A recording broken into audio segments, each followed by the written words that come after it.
We're here live with Dennis, myself, Vanessa Estrada, and Sirrom Alizem. Did I say your name right, Sirrom? I was pretty close, man. You know, it's a long E. It's You right feel on, me? It's right on your chest. Let me look. Alizem. Seriously. Okay, so this is our first pilot episode, and what we're going to be talking about, and what this podcast is just about real life realtors who look just like me and you. You know, oftentimes we see realtors on TV and they're all stuffy in suits, and not that there's anything wrong with that, but that's just not what we are. Yeah. We're real life realtors in real life. Yes. Really real, man. So today we're going to be introducing ourselves, and we're going to let's start with Sirrom. Sirrom, tell us a little bit about yourself. How'd you get into real estate, and why are you in real estate? Man, you know what? That's a great question. So essentially, why I'm in real estate is to help people, and I realized like my lifelong goal was a part of that. It's just trying to incorporate my purpose on life, and that's just to learn and to teach. And my main goal is to be able to bridge the gap. So the wealth gap that we see generational wise, I want to be able to help those who fit my demographic to be able to bridge that gap. So that's kind of like my long-term plan. That's my purpose in life, is to help those. Nice. Yeah.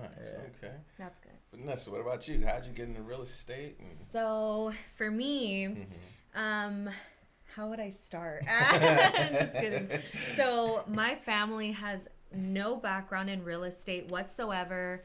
Kind of first generation here in the United States. So my big thing was my parents got me here. Now what am I going to do now that I'm here? You know? So I just kind of realized that real estate is really something that my Hispanic community isn't really educated about and don't really think that they could achieve, you know? So I kind of really wanted to step into the market and just kind of bring a different perspective and, you know, kind of be more personable. A lot of the people that I would talk to kind of would be afraid or couldn't think that they could get into real estate just because of like stereotypes and stuff. So I really wanted to come in here and make a difference for my community, since we are in a mostly like Latin, Hispanic kind of like area. So Definitely. Yeah. And you know, there's a lot of fear in the unknown. You know, it's like you Totally. fear what you don't know. Well, for the most part, people fear what they don't understand. You know? Yeah. We know that more than anything. Yeah, I know that. So what's up, Dennis? Yeah, what about you? Me personally, I have a little, mine's a little emotional. Oh, shoot. You're going to make me cry already? I got the tissues, man. No, but truly, the reason why I'm in real estate is before my mom passed, she passed suddenly in 2006. On the 7th, it was the 16th year anniversary of her passing. I may be wrong. I hope I'm not wrong with that. I should know that. But she was on her journey to become a realtor before passing. And when she passed, I did a lot of self-destructive things to be with her. You know what I mean? I was deeply depressed, you know. And through that time, I realized that's not what she wanted for me. She definitely raised me to be a tremendously great human being and empower me with all the knowledge I need to be successful. So one of the things she always said, and that stuck with me, is you should be able to think your way out of any situation, you know? And I thought to myself, well, damn, how can I, acknowledge her and, you know, tribute my mom by, what's the best way of doing that? You know, the best way that I saw fit was becoming a realtor, you know, continuing her work, her life's work, what she's doing. Like, there's a few things I want to get that she was on the path of getting. And through real estate, I'm able to do that along with empowering my family by showing them more than telling them what they can do to change their life. Because I feel like in our communities, you know, people say, oh, you can be the president, you can be whatever you want, you know, and they have to tell us that because we don't see it in our communities, you know. Totally. And that's why I'm so excited to do what we're doing today, you know. Pilot episode number 1 is because we're actually, you know, putting out there into the world that, hey, you can do it, and here's us doing it, you know. So that's why I'm in it. I really want to educate those, and I feel like we all have the same purpose in a way. We want to educate, we want to help those that look like us who never thought they can do it, and but here we are. Yeah, it's something we all have in common, like from what we've been saying. Real life realtors in real life. Yeah. And we actually look like, you know, the people that we're trying to help. So I feel like that makes a huge difference because It's not always like that. It's not. And, me especially, I felt tremendously self-conscious with all my tattoos, with having menace blasted across my arm. You know what I mean? I truly, and this was during my self-destructive time. Yeah. You know what I mean? And I truly felt like I can't do anything else because I'm so deep into what I'm doing that there's a stigma, there's a black cloud over me. You know what I mean? I can't. Everybody's going to know. It's like back in the slave days when you ran away, they scratched the R into your cheek to know that you're a runaway. Yeah. You know what I mean? Yes. All right, Toby. My name is Kunta. but that's truly what I thought. I didn't think it was for me. Yeah. Okay. Yeah. So that's a little bit about us. That's a little bit. A little bit, just tip of the iceberg. Yeah, seriously. So I want to go on to the next topic, like for you guys. Like, how was it? Okay, like we set this goal to be agents, this super high goal. Like, how was it when you finally passed your test and you are an agent now? Like, what was that moment like for you? Go ahead. All righty then. It's wild, man, but it took me a while with education, just kind of even going back into like my youth. By far, I don't ever think that I was, unintelligent. However, I didn't comprehend I had a learning style. And so it took me a long while. It actually took me to community college to be able to figure out that I had a learning style, which is kinesthetic and visual. So initially coming into my education. For the ignorant people, what is kinesthetic mean? I was going to say, I was like over here like. Hold on, man. I'm trying to drop this knowledge, man. I was like, shit. We're already off to a bad start. Yeah, so kinesthetic means movement. Yeah. Moving around, learning with your hands, learning with, so like how actively you move. doing it. Yeah, being active, visual, being able to see things. So I recognize that sitting in my lecture classes, I took psychology, physiology, and some medical classes in junior college. And the ones that were predominantly lectures would just go in one ear and out the other. So it really messed with me because I needed a B point, grade point average, a B average to get into the program. I was going to get into radiologist tech. Nice. So I needed a B average. And it just wasn't working out. And so I had to figure out a way to absorb more of the information that was coming my way. So, I just had to learn a different style of learning. So kind of moving forward, after all my different things, and, I'll touch back on that later, but essentially when coming into real estate, I just knew, all right, I know how I learn. I know what I need to do for studying and things of that nature. So I really wasn't afraid. I knew I was going to pass it. Right. Now you hear the horror stories of, well, you might not pass it the first time. Right. But me, I said, I'm going to pass it the first time. Yeah. And I even showed up late, which I don't recommend. What? I showed up late. It wasn't on purpose. They say better late than never. Right. You know what I mean? But never late is better. They say that too, but a little late, but worth the wait. You feel me? Right. So, here I am. But, I showed up a little late and I finished early, but I passed it. You know what I mean? You showed up late and finished early? Oh, yeah, for sure. Oh, shit. Because You're I was one of ready. those. Look, I used to be a procrastinator. Then I figured out it was my secret power. You know what I mean? And my boy put me on the book, 12-week year. You know what I mean? Look that up. Hello. 12 year. So yeah, man. It kind of it was smooth. It was a smooth process for me. It took a while.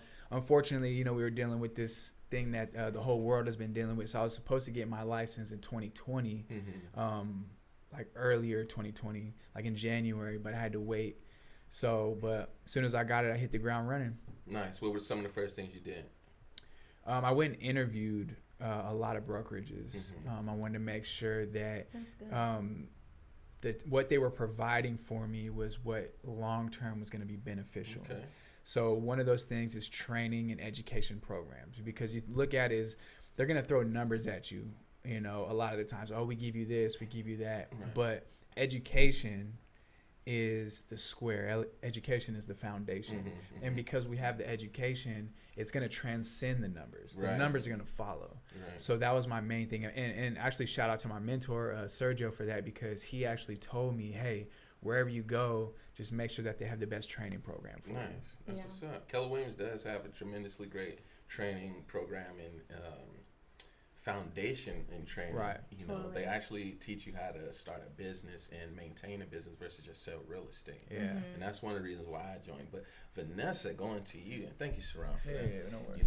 You know, Just Shiza. rip it off. That's why this is a pilot See, episode. That's why you don't go. That's why you don't go to the gym. That's why you don't go to the gym before you got that pump. Nice. So Vanessa, once you got your license, Yeah. and you know you're excited, what were one of the first things you did to like, all right, I'm a realtor, let's get it started?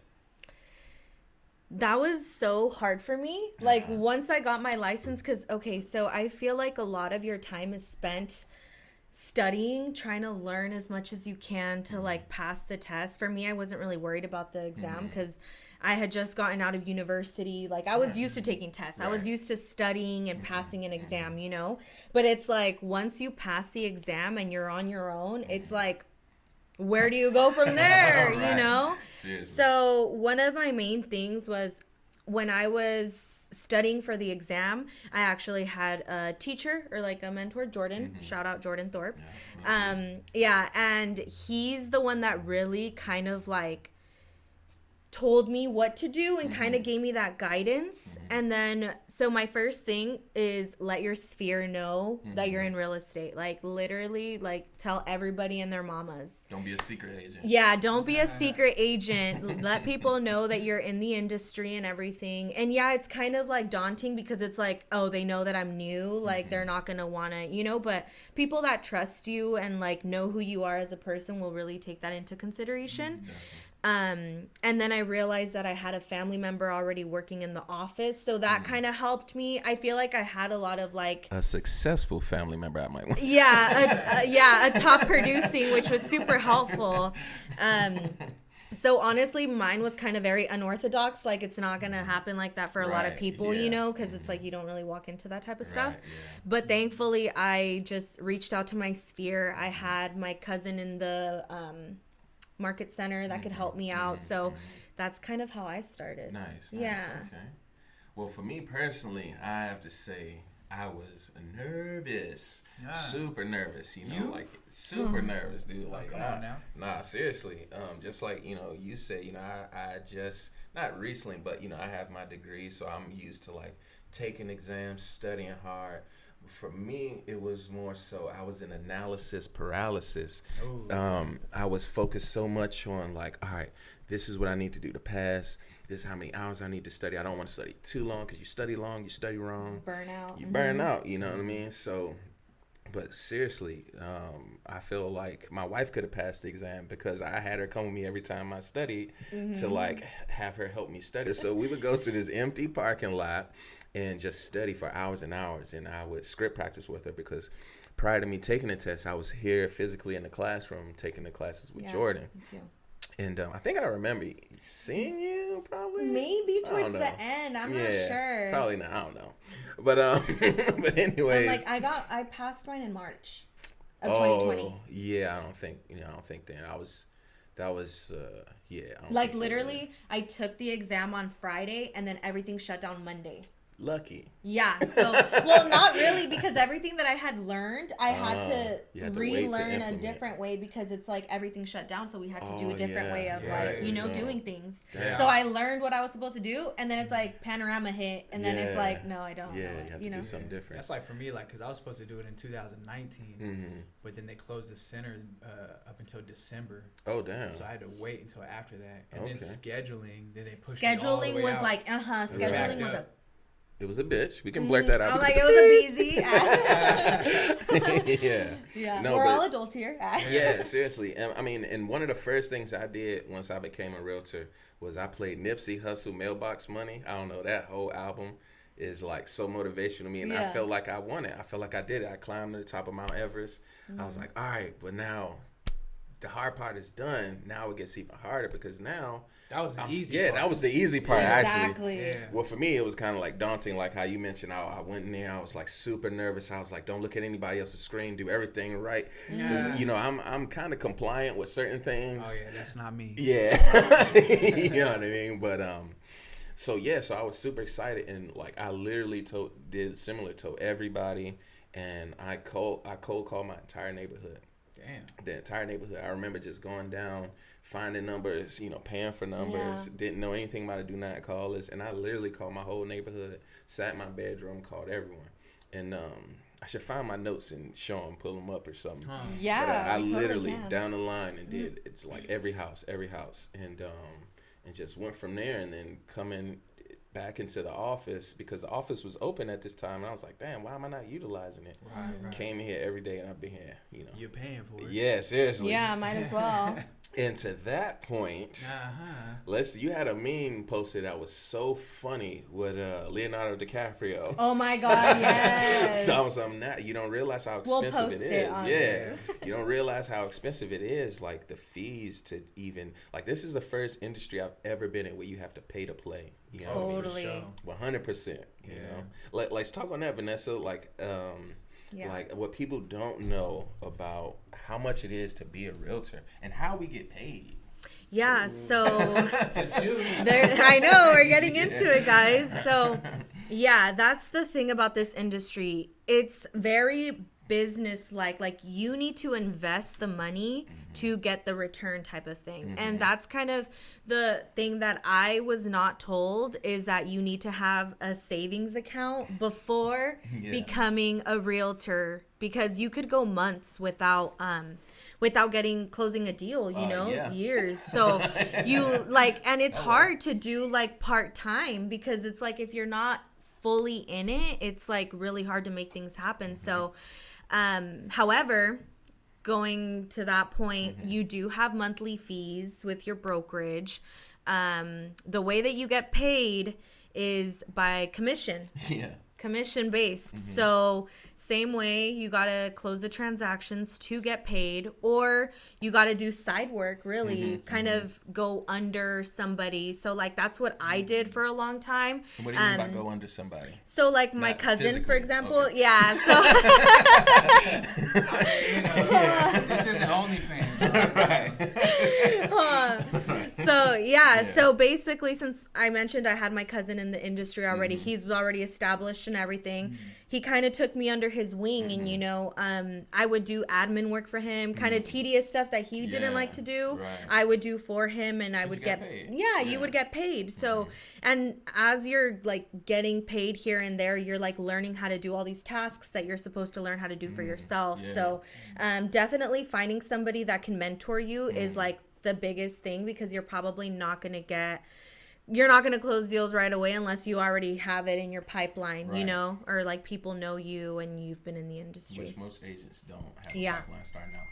So, Sirrom, going to you, since you made that post, it made me laugh till I felt like I had an ad workout, because it's so true. It's so true.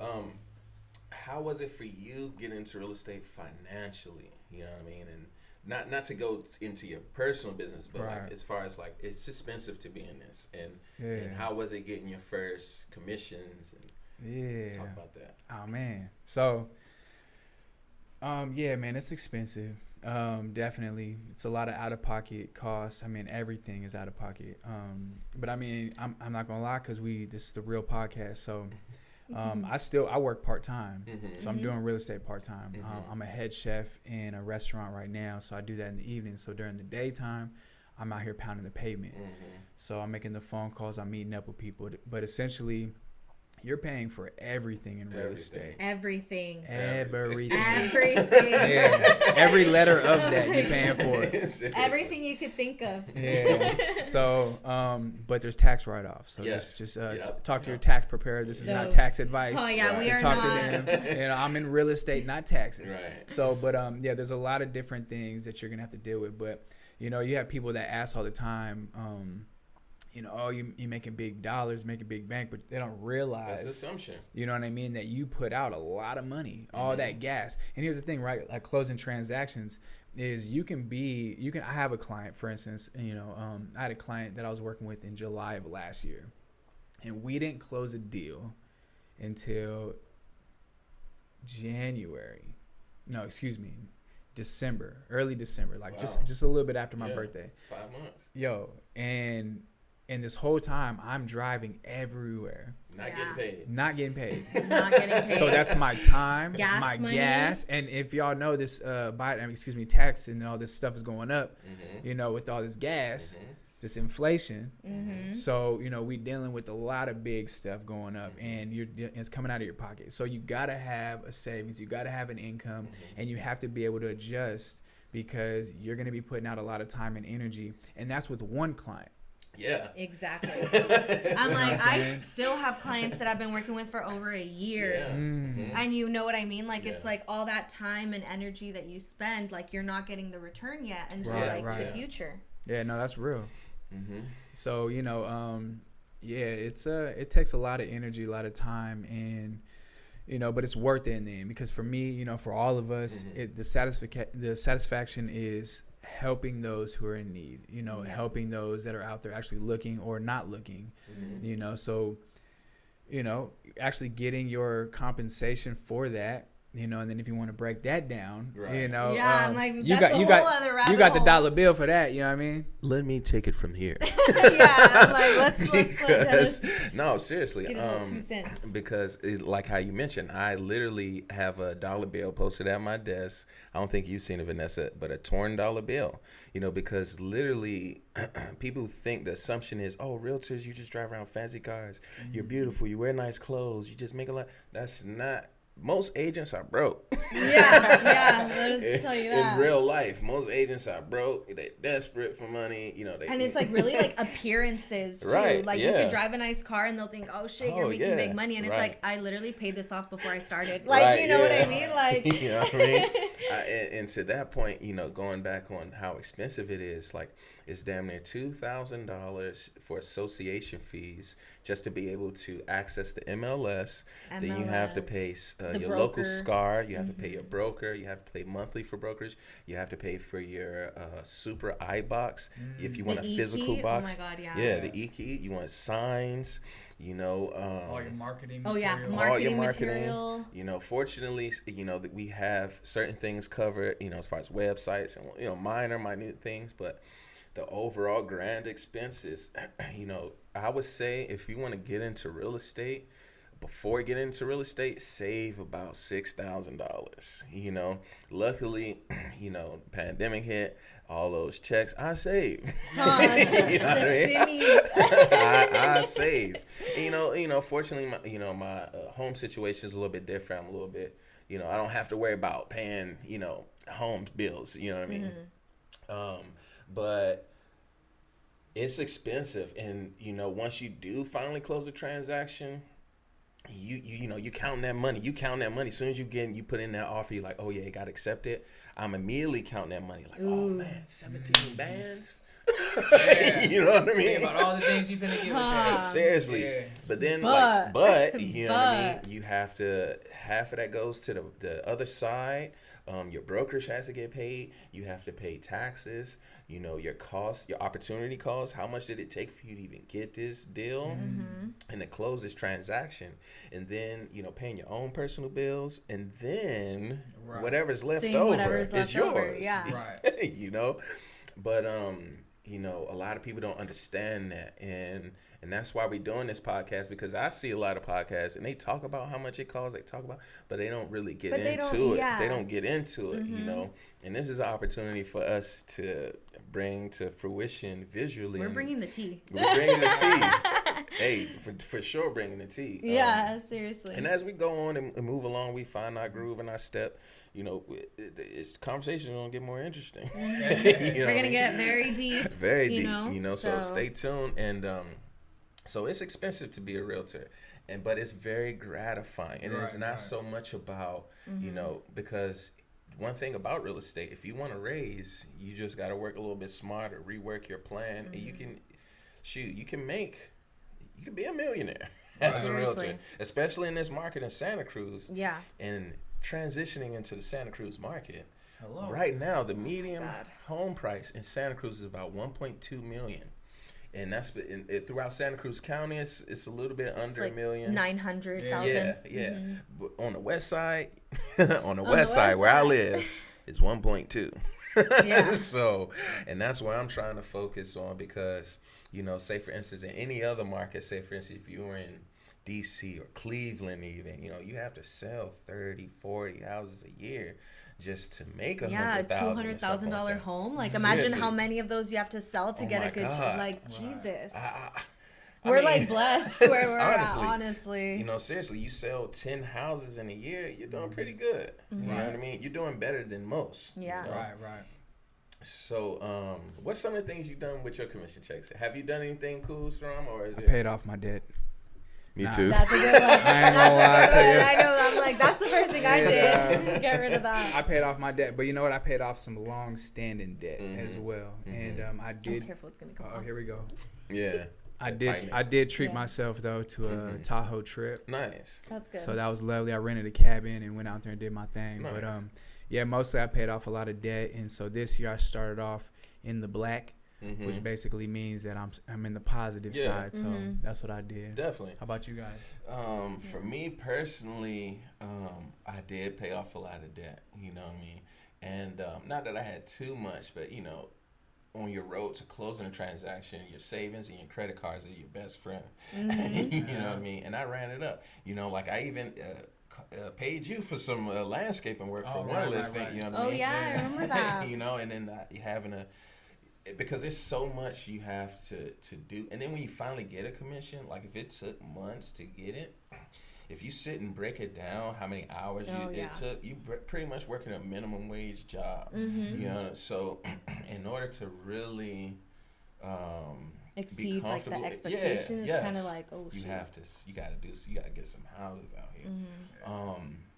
But you know, like how I said, going back, like this is to me personally the greatest profession you can be in. I literally have, I don't know if the camera can pick Oh my that God, up. you tattooed it on you? Tattooed the Realtor logo Oh, because I'm not shoot. quitting. He's Yeah. really real, y'all. Really real in real life. This Real is life. real. Oh my God. Yeah. Nice. And under all is the land, because I realized that I am in a fortunate, we are in fortunate positions to change our lives and the course of our families' lives forever, you know, through real estate.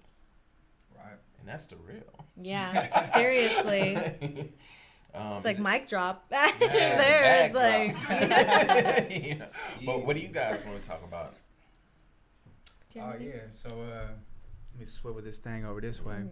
So one thing I want to mention, you know, to the folks that are just in life in general, you know, even if you are, you know, young, whatever part of in life you're at, you know, just knowing the difference between failure and quitting.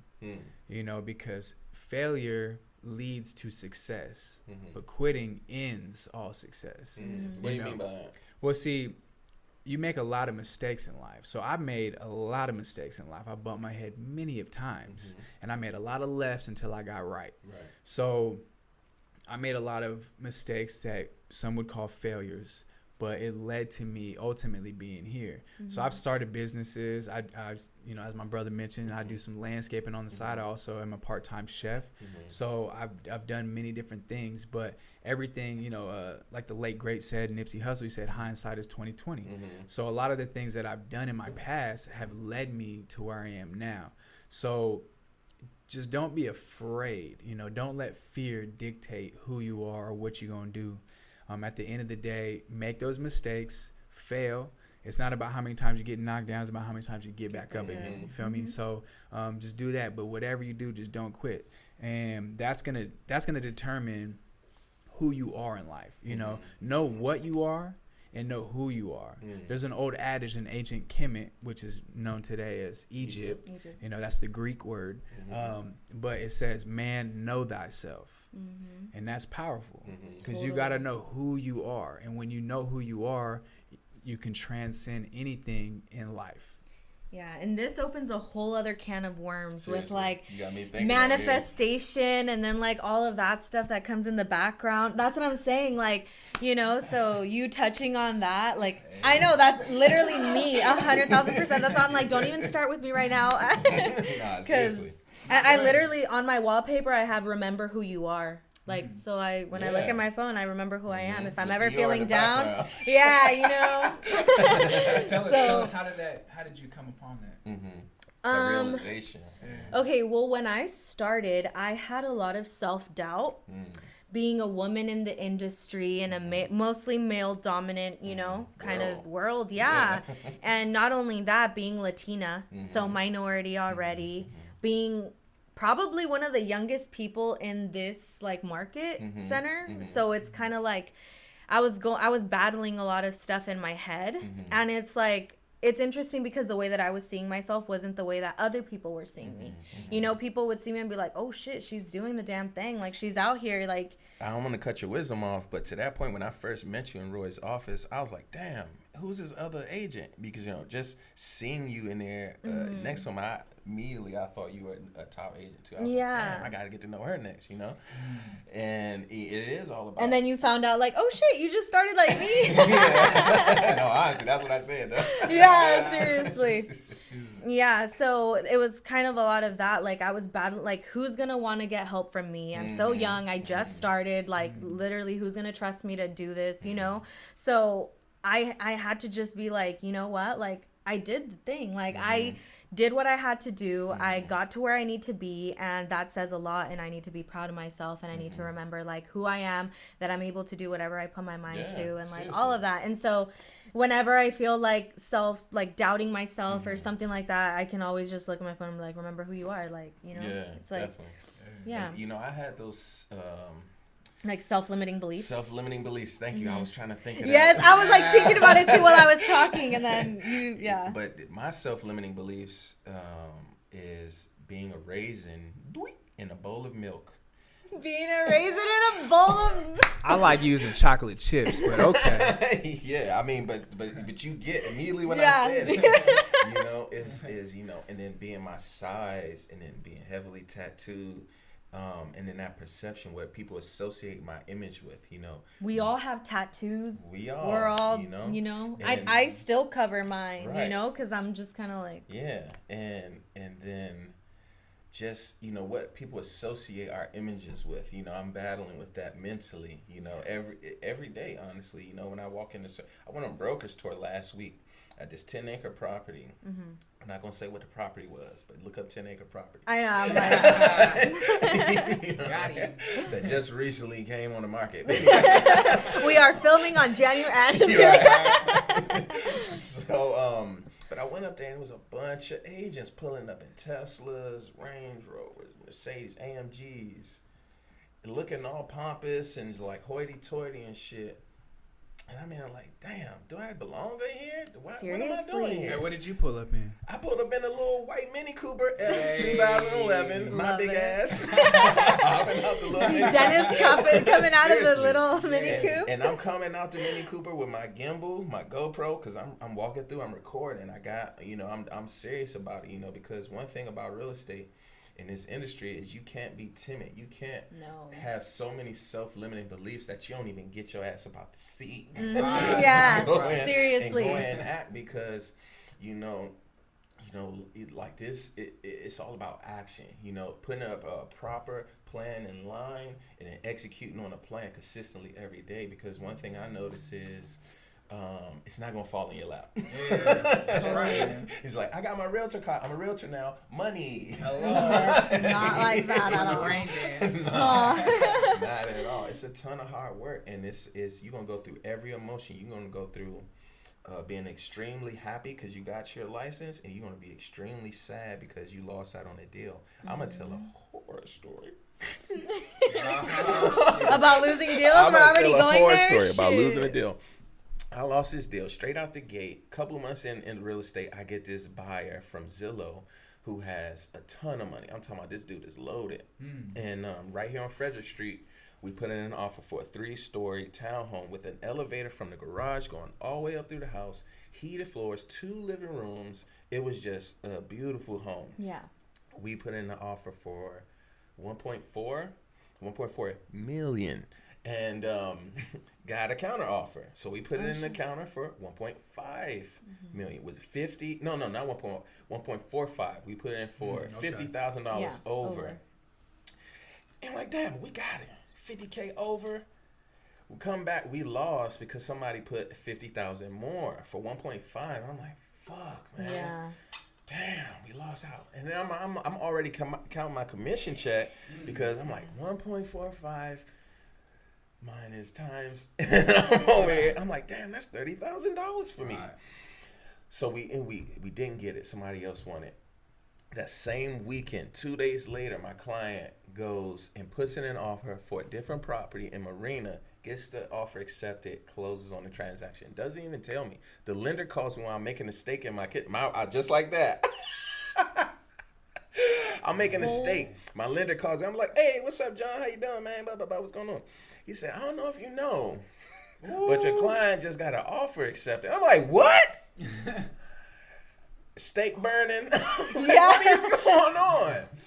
So, lesson to that is have your client sign buyer representation agreements. I didn't have that in place. I'm not good at that. Oh, I'm very Sirrom, good take at it that away. one. All right, then. Yeah, so I had this happen twice to me. Wait, so let's kind of explain. Yeah. So the way that you get paid and get the credit is by being the person that puts in the offer. Right. So if you're working with somebody and you're putting in offers for them, showing them homes, doing this, that, and the third, and they turn around, go to an open house and put in an offer with the agent that's at the open house, you just lost your client. It doesn't matter how many homes you showed them. Unless you have that agreement. Unless you have this contract that we're going to talk about that is very important. Very important. So essentially, a buyer representation agreement, it's a great document, and it not only protects your client, but it protects you. And ultimately, it's a contract of loyalty. Because as we aforementioned, we're going out here spending dollars, gas, time, energy. I mean, if you take your client out, away from your family. If you take your client out to go sit down at Starbucks and you're like, hey, I'll get this little $5 drink. Right. That's $5. Or you go to showings and then you go to lunch and you pay for them and things like that. And it's a good gesture. You're doing this like, hey, you're building rapport. You're building a relationship. You pay for an inspection. You're paying for all. You're paying for landscaping. You know what I mean? You're paying for the house cleaners. You know what I mean? You're doing all this stuff. So a buyer representation agreement essentially is an agreement between you and your client stating that you are their realtor and they are your client. So exclusively. So I like to show all the F's on my report card. And so this happened to me twice. So I only closed 4 transactions last year. However, 2 of them, I'm very thankful that I had this buyer representation agreement. So on one of them, same thing. I actually had your cousin call me and be like, "Hey, Sirrom, I got this property out in Soledad, and I just got a secondary backup offer, and it's from so and so, your clients." And I said, "Huh? No way." No, I have not heard this story before. Yeah, he was like, yeah, did you not know it? And I was like, no, who did put the offer in with? Yeah. And he said, with this other agent. I was like, oh man. So I hung up the phone. Yeah. Immediately. And he's like, here, let me shoot you the information. He shot me the number. So shout out to you, bro. So so I called the lady. I said, she don't pick up. Right. Of course. I leave her a message. So I leave her a message. Hey, this is Sirrom, Keller Williams, Santa Cruz, and I'm just calling on behalf of my clients, the so-and-sos. So, instantly she called me back. Totally. She's like, oh, well, I didn't know, and da-da-da-da-da. They never said that they had a buyer representation agreement with you. I said, did they tell you that they were working with another agent? Yeah, they probably didn't even ask. No, so she said, they said they were working with an agent, but I didn't know that you had a representation agreement. So she didn't even care. She did not that care. They said, see, and that's right. People are shady in this industry. Super shady. We can talk about we can talk about all the dirt. So that's the style of professional courtesy as well. For any young realtors or any of you seasoned realtors, still have some professional courtesy. Totally. Because she could have easily called. It goes called. a long way because then it can come back. Like, what if you have a listing and they have a buyer and then they're like, hey, and you're like, well, remember that last time? Like, it's like. That's not ethical. That's not ethical. Not ethical at all. But, it's like. Hypothetically speaking. It's like, what the heck? Yeah. And so in this case, I was actually their listing agent. And their buying agent. Yes. So I'm sitting here trying to get paid. Yeah. Like, You know what I mean? So I was like, man, so I had to make a difficult choice. And it was like, I'm already listing their home. And I have them on the buyer side. When you have a listing agreement, you're locked in. Yeah. Totally. Yeah. So you're locked in because you're doing everything out of pocket. You're helping them you're sell marketing the home. You're doing all everything. that. Yeah, you're locked in to do that. The buyer representation agreement, I'm locked in too. But I had to make a decision. Okay, do I want to fight them to keep them on the buyer side, and then have it be funky on their listing side? So I said, you know what? I'm gonna let them go. And On the buyer side. On the buyer You canceled the buyer's contract? So yeah, I did. I did. Okay. Yeah. Gangsta move. I had to, yeah, man. So I would have been like, you could help them, but just give me a referral fee. well, see, that's what I should have done. However, when I ended up talking to my client, they're retired. And I know who you're talking about. Those Yeah. clients, We ain't gonna bring that right. meme up. Yeah. Homer Simpson. So yeah. So they were retired. They like to go to the vineyards. Let's just say that. Yeah. Whenever you call them and talk to them, it was happy hour. Yeah. So I get on the phone and I say, hey, look, I just got a call from this agent, so and so, and you guys put an offer in, and they said, oh yeah, and I said, well, you do know we have an agreement. Yeah. Okay, yeah. Go ahead and cancel that.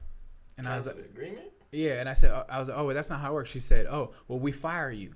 And I said, okay, well, look, that's not how that works. Yeah. Yeah, like So- you're in a contractual. Yeah, we are in an agreement. And I said, look, here's how we can do this. And I really had to check my gangster at the door. Yeah. And I had to be like, You're not on the look, street no more. I couldn't, you know what I mean? I'm from the ghetto suites to the executive suites. You know what I mean? So I really had to check it. And I said, hey, look, you know what I'll do is I'll go ahead and mutually dissolve this contract. All right, so that's what I went ahead and did on that particular one. So like I said, I had this happen twice. Yeah. So that was the first time. The second time was my clients went out of my service area. Now, I am a California licensed realtor. So anywhere up and down California, I can buy and I can sell and I can help you. So holla. Wherever you're at. Wherever you're at. In Cali. In California. So even out of state too. 'Cause Yeah, I even can out of refer state you too. too. Don't get it. We're an international company. Don't even worry about it. And moving national too, baby. So in this case, they went to an open house, and they were like, yeah, we're thinking about going to this area. We're gonna take a vacation, a little weekend getaway. I said, all right, cool. If you see anything out there that you like, let me know. I will set it up and I'll drive. This place happened to be 3 hours away from where I live. So traveling and setting all this up, no problem. But again, we're going back to how much it costs out of your pocket, right? So I said, hey, look, I'm willing to do 3 hours this. one way? That's 3 hours one way. Yeah. So you still gotta go back. So that's a 6-hour trip just going there and back. You know what I mean? Yeah. So I said, hey, look, we could set up multiple viewings. So just let me know what you guys think of the area. Well, they ended up popping at an open house. They went in. I guess they really liked it. They ended up talking to the realtor who was hosting the open house. She was like, oh, I could show you other properties while you're out here. Of course she did. Oh, well, of course. I mean, look, and there ain't nothing wrong with that. Right. That's her doing her job. However, my clients told her that they were working with an agent. Now, I had a buyer representation agreement. So they told her, yeah, we have an agent. We're working with them. We've been working with them since July. Yeah. Okay. So here's what, this is where we're at. But we're thinking about coming out here, and he can do everything he needs to do. That agent supposedly, I don't know, I wasn't there, told them, oh, no, don't worry about it. He can't work out here. So I'll go ahead and take care of this for you. Still in California. Yes. Right. Who are these agents? Right. So by the time I got this information, they were already in contract. Oh my God. They got it accepted. They were already in contract. So I was like, damn, man, like what's going on? So how I find out is as I'm looking up all these properties, I'm like, hey, man, I'm calling them up, leaving them messages like, yo, I got all these lined up. What do you guys think of these? He's like, oh, you didn't find out through the lender that we got an offer accepted? I'm like, it's not the lender's job to tell me that you went and submitted an offer and got it accepted. He's the lender. That's a whole different ballgame. Yeah. So he's like, oh yeah, well we really like this house and it's in our budget and they have horses and things. So I'm like, man, well that's great, but like all you had to do was call me. You should have called me. I could have set that up. And I was like, well, who's this other agent? So long story short, they send the agent's information and I go on, the website and I look her up. She's had her license since the 80s. Yeah, so she knows better. So she knew what she was doing. Yeah. She knows. But the people that have been in that industry for that long are kind of like that. Like they'll just cutthroat. Yeah, for sure. Very Yeah. like, Sharks. Yeah. Yeah. you know, it's all good. But I got mines. So, you know, I was like, oh, okay, this is how we gonna play. So, someone, a little birdie landed on my shoulder and whispered some wisdom in my ear. You know what I mean? So I kind of delayed a little bit, and then I contacted the agent and said, hey, look, you know, I want to reach out to you about my clients. I have this agreement with them, and I'm, you know, coming into information that, you know, they submitted an offer with you. So a little bit back and forth with her. Ultimately, I got my clients back, closed the deal, and I got paid. Yeah. So have that buyer representation agreement. And more importantly, when you have that agreement in place, set that expectation. And like, hey, this agreement is for us to do transactions. If you choose to work with another agent, or if, you know, I'm not doing the job, you know, it's like we're going steady. This is a relationship. If the relationship isn't going right, break up with me. Tell me. Let me know. You looking at other people. Tell me what I'm doing wrong so I can fix it. And if it still doesn't work, then cut me off. Vanessa, do you have any horror stories? Oh, God. Yeah, actually. Tell us one. But where the contract fell. Okay, so we're going to talk about one where we fell out of contract, right?